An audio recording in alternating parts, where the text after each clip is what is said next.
A'udzu billahi minasyaitonir rajim. Bismillahirrahmanirrahim. Burung merpati memakai batik bagaikan lurah yang sedang dilantik.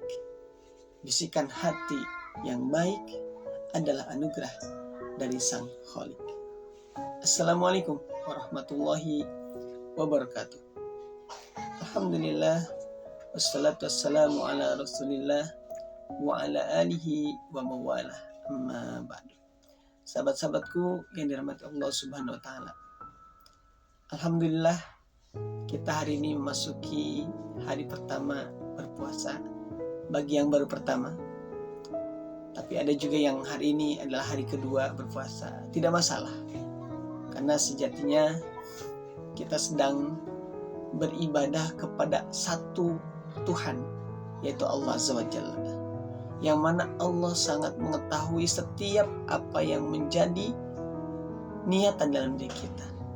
Siapa yang kita ikuti, mengapa kita hari ini berpuasa, mengapa mereka berpuasa hari ini. Sekali lagi, tidak masalah, jangan menjadi hal yang membuat kita renggang secara ukhuwah. Teman-temanku yang dirahmati Allah Subhanahu wa taala, hati ini adalah sesuatu yang spesial bagi manusia. Karena dalam hati ini kita memiliki rasa, asa, dan sebagainya. Kita bisa mengenal seseorang dengan hati kita. Dia ini baik, dia ini buruk, dia ini sedang jatuh cinta, dia ini sedang marah. Kita bisa ngerasain itu dengan hati. Dan itu hanya dimiliki oleh manusia, teman-teman. Tidak oleh binatang. Mereka hanya memiliki insting saja. Kalau kita memiliki hati, rasa. Kalau laki-laki punya logika, kalau perempuan punya hati, rasa. Dan itu dua hal yang memang cara menyikapinya berbeda. Nah, teman-teman yang dirahmati Allah Subhanahu wa taala, di hari pertama ini, di awal Ramadan ini, maka jangan sampai kita mengikuti sebagaimana alir mengalir. Artinya bukan berarti kita tidak mengikuti. Kalau alir mengalir, dia pasti dari atas ke hulu mengalir. Dan itu juga baik. Tapi jika ingin sesuatu itu lebih luar biasa, maka dia akan melawan arus. Ikan yang melawan arus itu dia spesial. Makanya dia punya tubuhnya lebih baik daripada yang mengikuti arus. Nah, pada bulan Ramadan ini, maksudnya jangan sampai Ramadan ini sama seperti Ramadan sebelumnya. Ramadan ini harus lebih baik, teman-teman. Harus lebih baik daripada Ramadan yang pernah kita lalui. Bagaimana caranya? Berarti caranya amalan kita harus ditingkatkan. Supaya waktu kita juga tidak mengalir seperti air, atau follow the flow, bahasa nenek saya. Tapi maka kita perlu yang namanya dibikin schedule. Sama seperti kalau saya ilustrasikan, sama seperti kalau lagi nge-MC. Dalam acara itu selalu ada rundown. Dari jam segini ke sini apa yang dilakukan, yang kedua apa, yang ketiga apa, seterusnya sampai selesai. Dan itu berjalan lancar sesuai dengan waktu. Nah, ketika kita ingin Ramadan ini lebih baik daripada yang sebelumnya, maka perlu kita namanya buatkan schedule itu. Bikin rundown dalam keseharian, mungkin bisa juga dengan kemudian pekanan, bulanan, sebulan ini mau targetnya apa. Kalau bahasa kerennya itu resolusinya apa gitu ya. Kalau biasanya tahun baruan nih, apa resolusinya, maka dibuat. Nah, di bulan Ramadan ini mumpung masih di awal, kita apa sih yang ingin kita hadirkan lebih baik daripada Ramadan yang lalu? Maka tipsnya adalah yuk kita bikin schedule-nya. Bikin seperti rundown seorang MC. Dibikin paginya apa, siangnya apa, tentu dengan targetnya. Mau khatam berapa misalkan ya. Kalau kita nengok Imam Syafi'i, maka khatamnya dalam sehari, teman-teman, bukan sebulan. Ini sehari 2 juz, bayangkan, Masya Allah. Ini karena beliau sangat paham tentang apa pentingnya bulan ini. Karena bulan ini bulan yang berbeda dengan bulan yang lain. Oleh karena jangan disamakan teman-teman. Kalau mungkin kemarin-kemarin kita melewati hari biasa aja, follow the flow gitu ya, ngikutin arus. Tapi di bulan ini jangan. Kita dikasih kesempatan sama Allah biar jumpa dengan bulan yang agung ini. Ini adalah anugerah. Maka jangan sampai terlewatkan. Karena barang siapa yang berbahagia saja dengan kedatangan Allah limpahkan, dijamin masuk surga. Yang bahagia doang, apalagi mengisinya dengan kebaikan-kebaikan.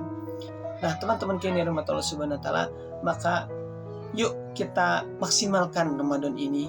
Mumpung di awal, kita bikin schedule-nya sebaik mungkin, sedetail mungkin. Minimal dalam keseharian kita tahu apa yang harus kita lakukan. Jangan sampai kita nggak tahu setelah ini apa, setelah itu apa, nanti ujung-ujungnya apa? Turu maning. Ya udahlah, apalagi biasanya di awal Ramadan itu libur. Sama seperti saya juga hari ini libur. Kenapa? Karena supaya lebih khusyuk. Nah, jangan sampai karena libur kita gabut misalnya ya, gak jelas mau ngapain, kita akhirnya apa? Turu maning, tidur lagi, istirahat lagi. Memang tidak kata dalam agama ini bahwa tidurnya orang puasa itu juga ibadah.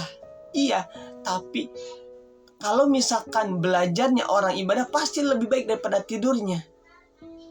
Tidur saja ibadah, apalagi melakukan hal yang baik. Misalkan baca buku, baca Quran, apalagi di bulan Ramadan ini yang benar-benar berlipat ganda. Oleh karenanya teman-teman yang dirahmati Allah Subhanahu wa ta'ala, bersyukurlah, beruntunglah orang-orang yang diilhami oleh Allah hatinya untuk melakukan kebaikan. Dan makanya ketika muncul itu perlu kita maksimalkan, perlu kita implementasikan. Jangan sampai hanya sekedar bersitan dari Allah dikasih bisikan untuk melakukan kebaikan tapi tidak kita lakukan. Karena buat sebaik apapun rencana, sebaik apapun ide, jika tidak dilaksanakan nonsen, nggak ada artinya, nggak ada. Yang berarti itu ketika ada ide, ada kepikiran, ada niatan, dan itu terlaksana, itu yang luar biasa. Nah mudah-mudahan di bulan Ramadan ini bisa kita maksimalkan semaksimal mungkin. Sekecil apapun kebaikan kita lakukan. Senyum itu beda dengan ibadah di bulan lain. Senyum kita kepada sahabat saya, kepada teman-teman senyum nih. Kayak sekarang saya mengingatkan teman-teman hal ini beda dengan bulan yang lain. Apalagi teman-teman menjalankannya juga atau menge-share ke teman-teman, kemudian mengimplementasikan apa yang sama-sama kita dengar, yaitu pasti akan berbeda. Oleh karenanya teman-teman, yuk sekali lagi kita maksimalin. Dan ketika ada namanya sahabat datang kepada Rasul, beliau ini belum bertanya sudah dikata Rasul, apakah engkau akan bertanya tentang kebaikan dan keburukan? Tentang maksudnya kebajikan dan dosa? Betul ya Rasul. Maka kata Rasul, istafti qalbak, tanyakan pada hatimu. Nah teman-temanku, kadang-kadang kita terbersit dalam pikiran, Allah kasih. Karena ada orang-orang yang enggak Allah kasih. Sama seperti hidayah ini Allah kasih teman-teman, maka harus kita syukuri. Dan ketika ada bersitan kebaikan, maka itu juga harus kita syukuri dengan mengimplementasikan. Ketika kita akan melakukan sesuatu, hati ini akan selalu berkata, kata Rasul, ketika kita ragu untuk melakukan sesuatu terkait hal-hal yang ini, maka istafti qalbak, tanyakan fatwa kepada hatimu. Kalau dia kebaikan, maka dia akan membuat kita tenang, nyaman, tentram. Tetapi kalau dosa, itu akan mengganjal dalam hati dan membuat kita ragu. Itu bagian daripada yang disampaikan oleh Rasulullah kepada sahabat yang tadi tertanya tentang kebaikan dan keburukan.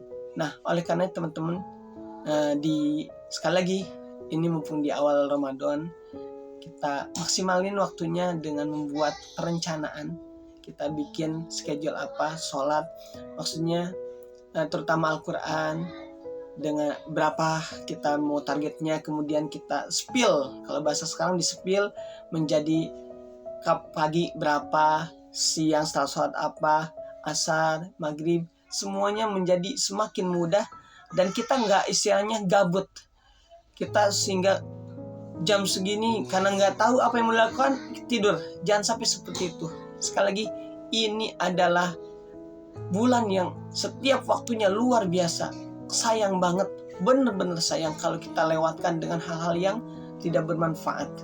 Mudah-mudahan Allah membimbing kita, Allah menuntun kita, Allah membersihkan hati kita dari hal yang buruk dan dari perbuatan-perbuatan yang mampu menjadikan puasa kita tidak diterima. Naudzubillahi min dzalik. Dan tentu lagi sekali lagi kita berharap adalah kita dituntun, dibimbing agar kita melakukan kebaikan, terutama kebaikan-kebaikan dalam beramal. Barakallahu fikum, kurang dan lebihnya mohon dimaafkan. Selamat menunaikan ibadah puasa. Salam akal sehat. Wassalamualaikum warahmatullahi wabarakatuh.